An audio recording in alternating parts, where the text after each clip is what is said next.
ரசகுல்லா செய்ய போகிறாங்க, வாங்க பார்க்கலாம்.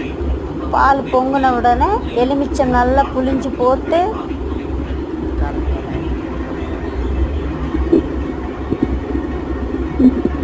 அதுக்கப்புறம் கொஞ்சம் கரண்டி இலை எடுத்து நல்லா கலரை விட்டு